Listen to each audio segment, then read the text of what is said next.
I'm Aryeh Schwartz along with Rachel Galligan, and welcome to the Winsidr Show, where it's all about the W.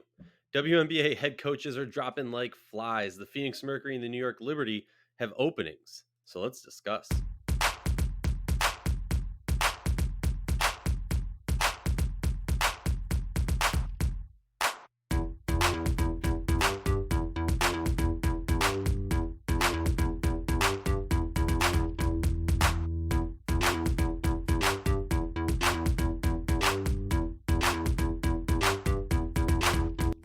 If you like our show, please consider joining our Patreon community, patreon.com/Winsidr. For less than a cup of coffee a month, you can directly show support for the hard work we do covering the W. And don't forget to see our amazing staff's written content over at winsidr.com. Remember, downloading the episode makes our stats look better and allows us to continue doing this important work. If you want to sponsor an episode or be part of the Winsidr team, email us info@winsidr.com. All right, Rachel. Monday was ridiculous. I don't know what day it is today. I think it was Monday that all this news came out. It was Monday. All right. Well, let's just hop into it team by team.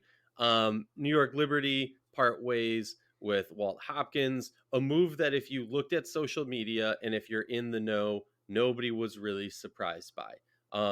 Let's not get into why nobody was surprised. I think to an extent we've seen a lot of former players. I'll briefly touch on it. I think what we saw was a lot of former players speaking out very veiled shots at him throughout the season.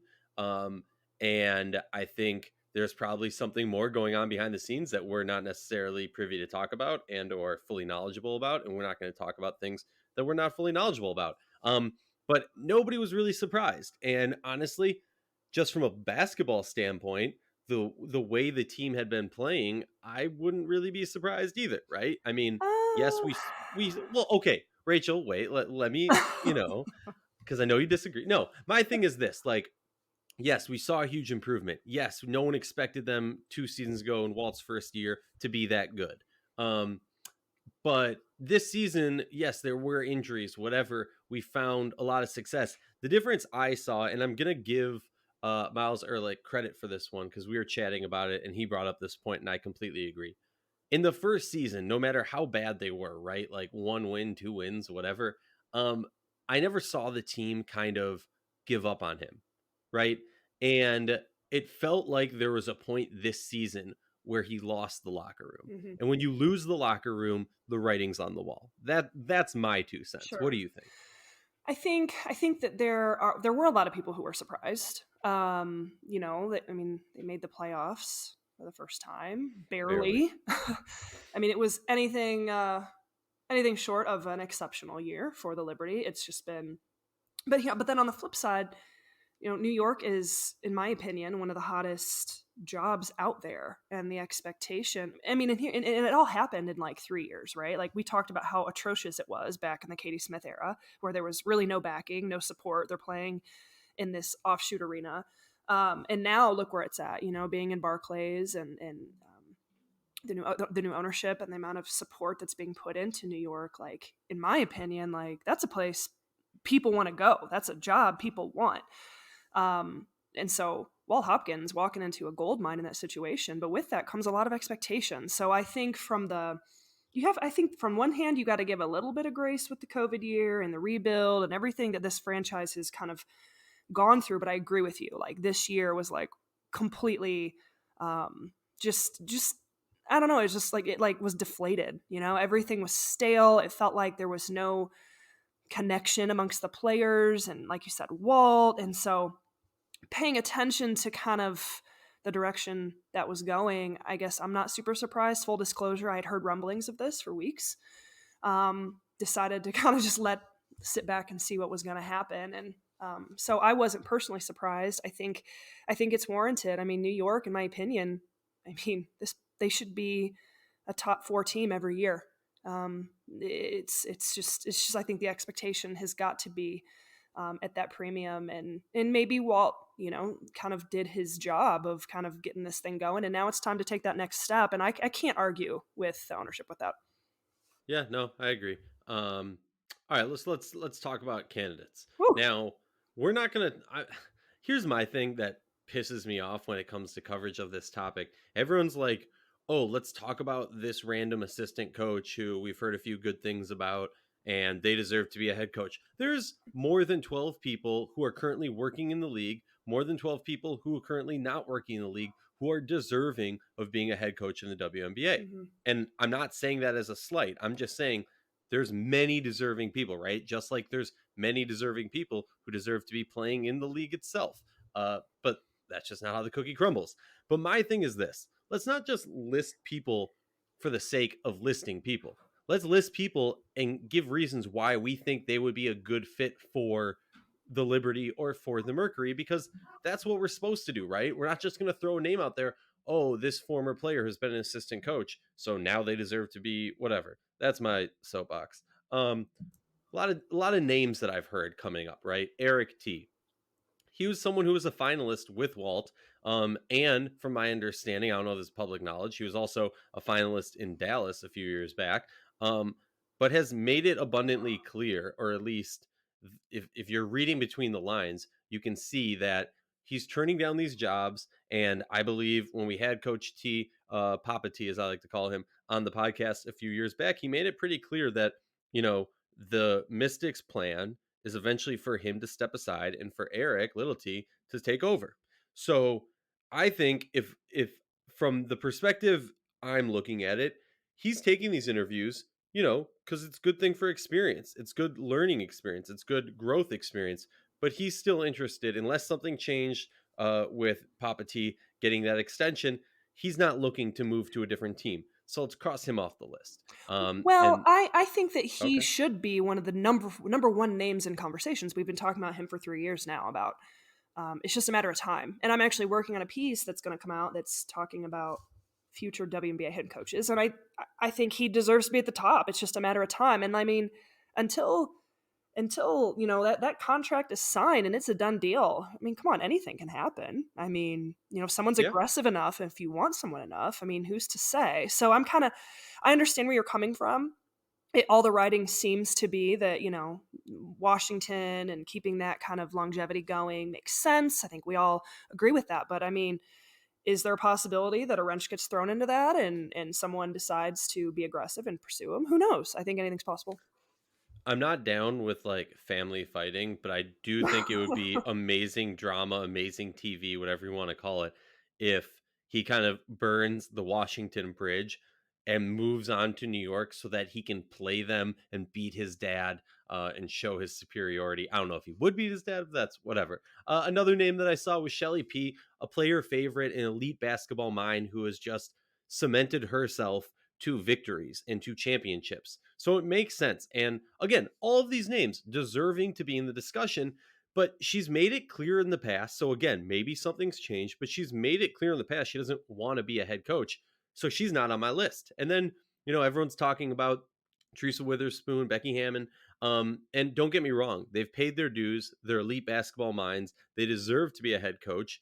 But I think I speak for everybody who goes, it's pretty clear to me that they want to break down barriers. They want to do it in the NBA and be the first to do it in the NBA and kind of get, put the foot in the door, break that door open and let more people through, if that makes sense. Mm-hmm.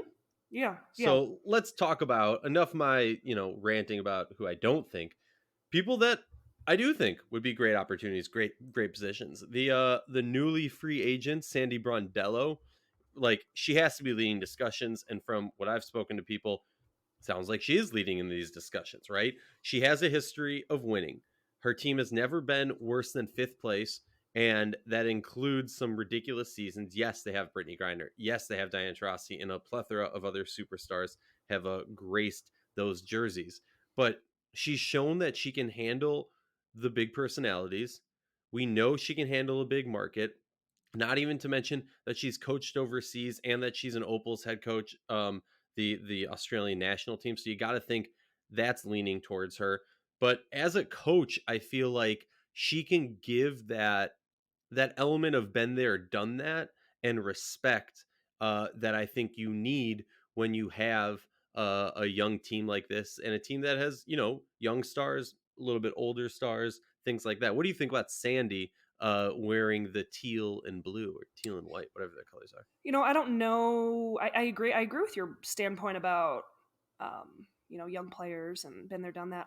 I have just this weird inkling that like Sandy might kind of take some time and focus on the opals and as we continue to talk about expansion down the road, maybe there's a way we see her involved in that. I'm not sure. It's weird to think about the WNBA without Sandy because we have these conversations and there's like, to me, three tiers.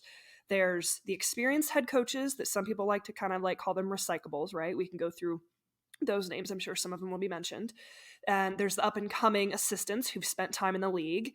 And, either you've been a player or you've actually just kind of been an assistant and you're buying your time. Or there's just like the players that like maybe get a year of experience and just jump right in. Those unicorn-ish type of hybrid names that we bring up, like Sue Bird, right? Who's never actually been a coach, but obviously at some point everyone's questioning like she could probably get any job in the country.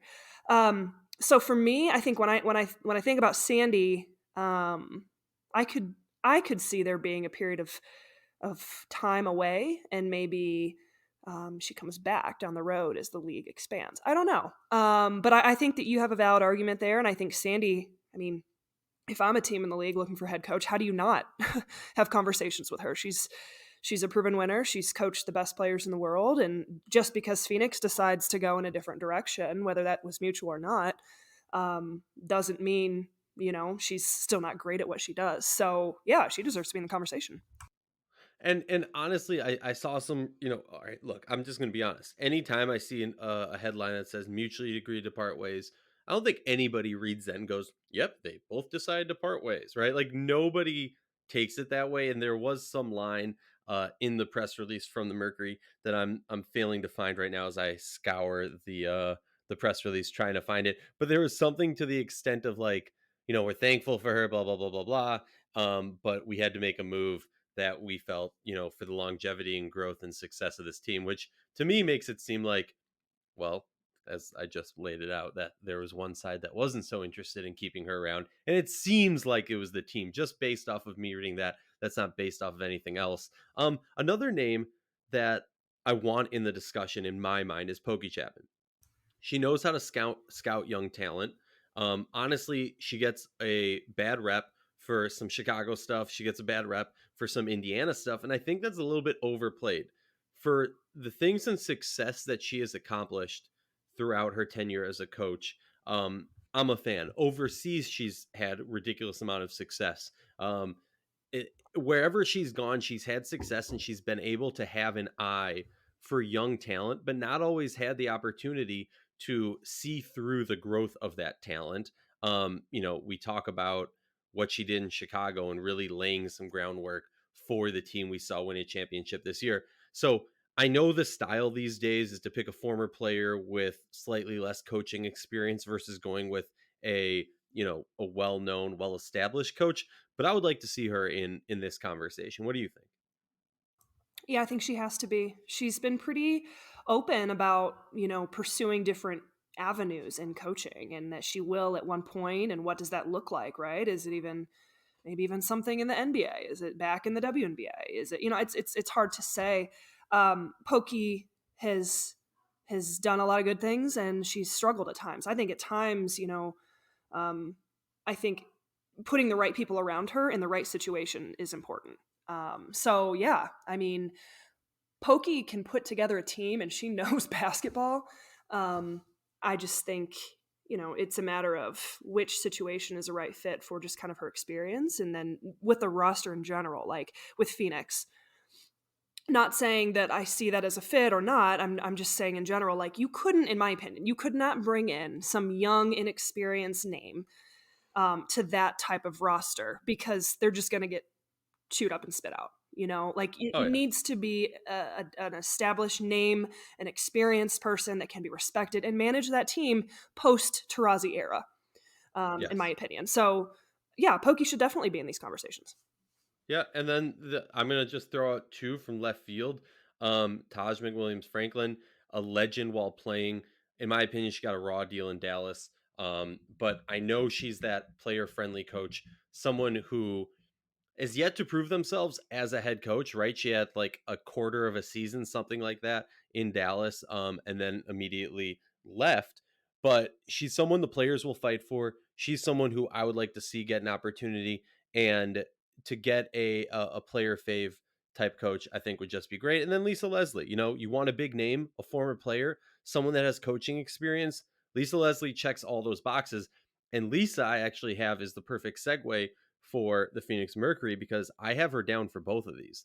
Um, she's someone who I think, like you talked about, you need someone who can demand the respect and isn't going to get pushed around by the likes of Brittany Griner, Skylar Diggins-Smith, and Diana Taurasi, right? And those aren't the only big personalities on this team. You need someone who can put their foot down and say, this is what we're doing, and you're going to do it, or you're riding the bench. Thoughts on those two before we move on to the Phoenix Mercury?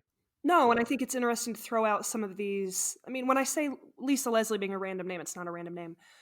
It's just not one that's being talked about a ton, but she does have a little bit of experience in terms of the actual coaching. For me, that's a big one. Like, who Mm-hmm. actually has experience coaching the game of basketball? Now, it's big three. We can discuss what that means, but I mean, I think that's, if we're talking about kind of dark horses or just kind of random, like what could potentially be, sure, that one.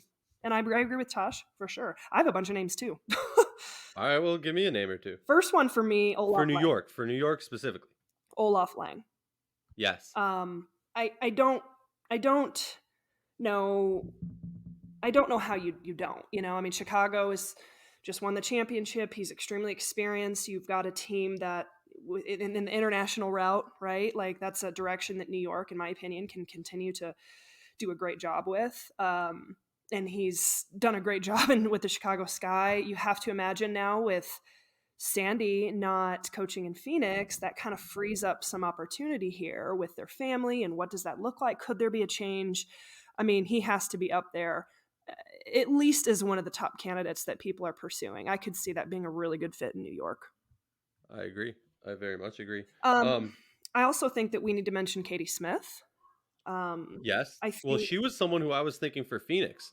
yeah, I mean, I just don't realistically see her going back to New York. no. In my own mind. I mean, the people, I'll just give you my short list: Latricia, Trammell, and Katie Smith. I think both of them can handle big personalities like we talked about. That's going to be the biggest question for Phoenix.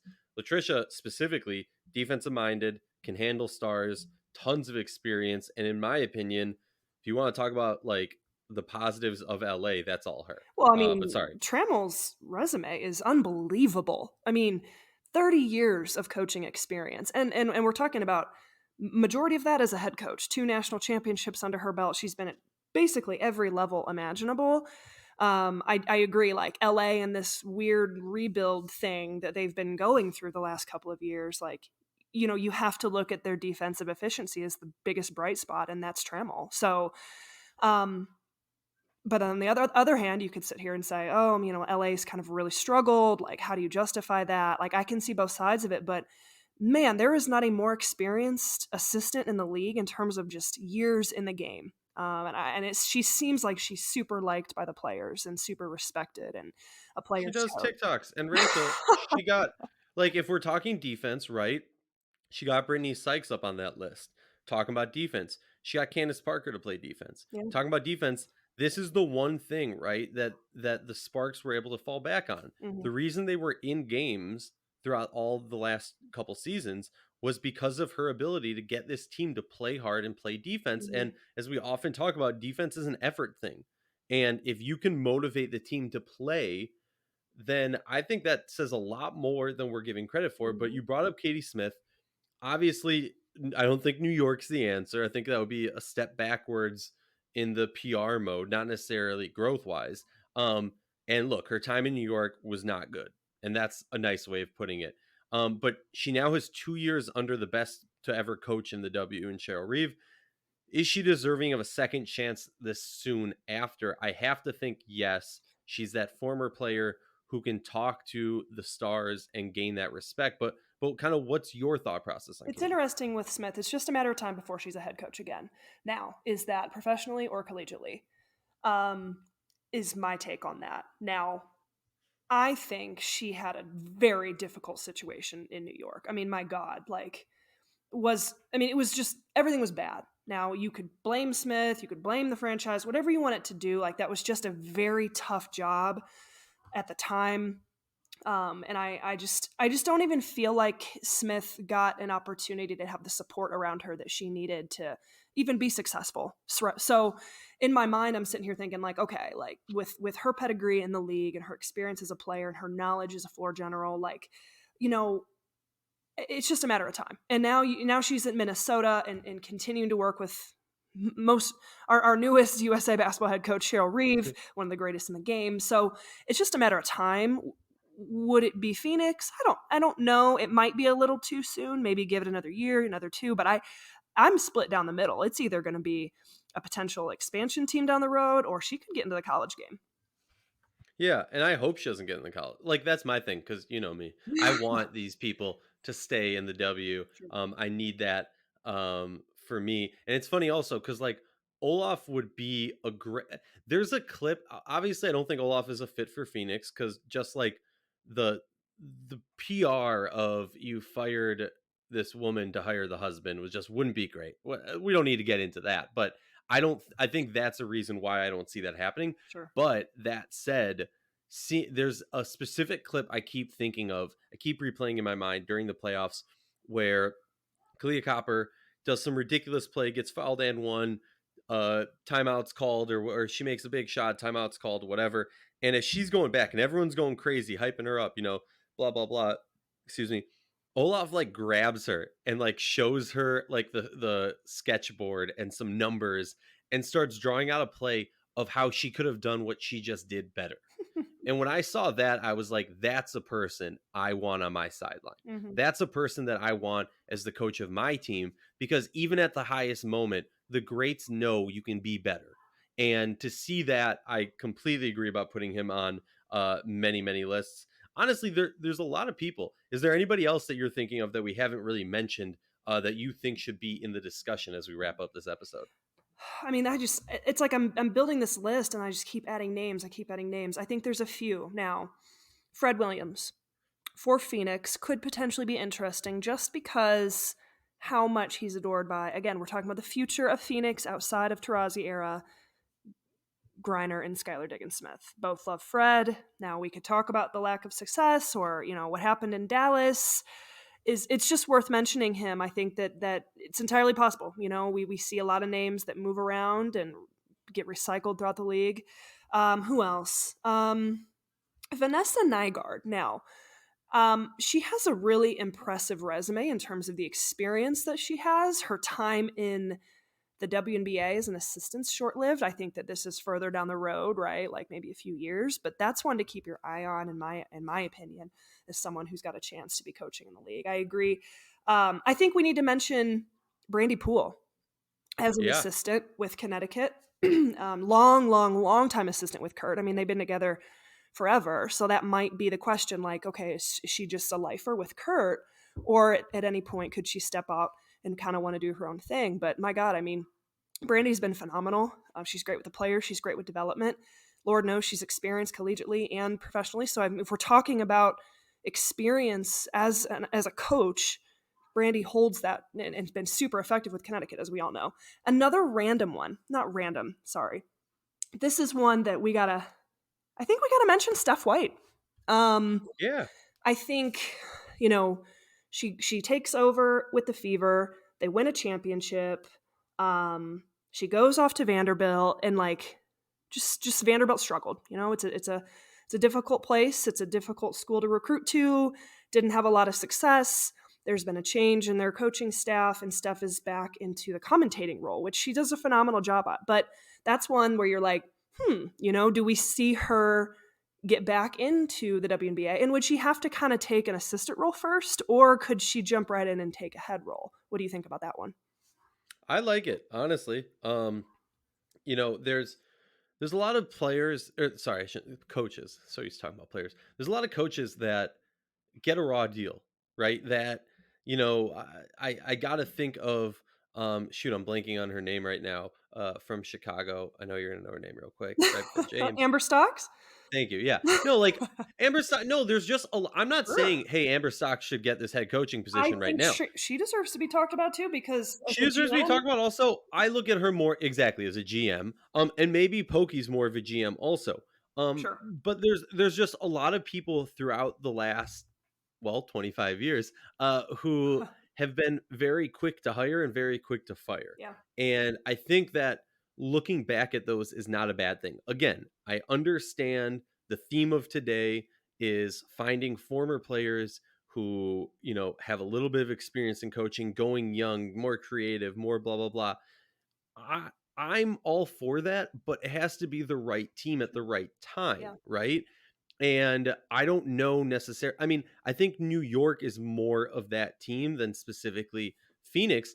A person who I don't think is in the discussion, and has also similarly made it clear that he's not interested in being a head coach for the most part, is Gary Kloppenberg. Hmm. But Yeah. that's a person who I know can handle big personalities. I know can handle the stars and is an elite basketball mind who has shown success wherever he goes. Um, and I have to think that that wouldn't be a bad hire. But I like Brandy. Brandy has not gotten enough attention. I Hmm. appreciate you bringing her up. Hmm. Any final thoughts before we log off and let everyone rip us to pieces on our take? The only other names, you know, all right, do we see Brian Agler? Or do we think his time in the WNBA has come to a close and he's just going to continue to ride out the AD spot in Wittenberg? Another one that was brought to my attention that I had not thought about was Dan Hughes. Now, is it a full retirement or was he just taking care of his mother and taking care of the health situations? Like, I've just kind of been on the impression that he's retired and he's going to be done. But I mean, if Dan Hughes wants to coach, Dan Hughes is going to coach, right? At least be Oh yeah. involved in some way, shape, or form. But those are kind of, I don't, those are kind of at the back burner of my list and thinking like, okay, I think we're going to see this resurgence of just kind of some new era, new blood, and I think that would be great and super exciting for the league. And so some of these names that we're talking about, I'm kind of giving my attention to way more than some of the others. True. I'd love to see Nancy Lieberman also. I think that would just be awesome. Maybe I want it to be a legendary. If it's gonna be a former player, I want it to be a legendary player. And that's what I'll end on. If it's gonna be a former player, I want it to be a legendary one. Um well, as we always say, Winsidr is your one stop shop for all your WNBA news and conversation. We can't do it without your help. Become a subscriber at patreon.com/Winsidr. Literally, for just a few dollars a month, you can help grow the game. Thank you, Rachel, and we'll be back with a cool guest on our next episode.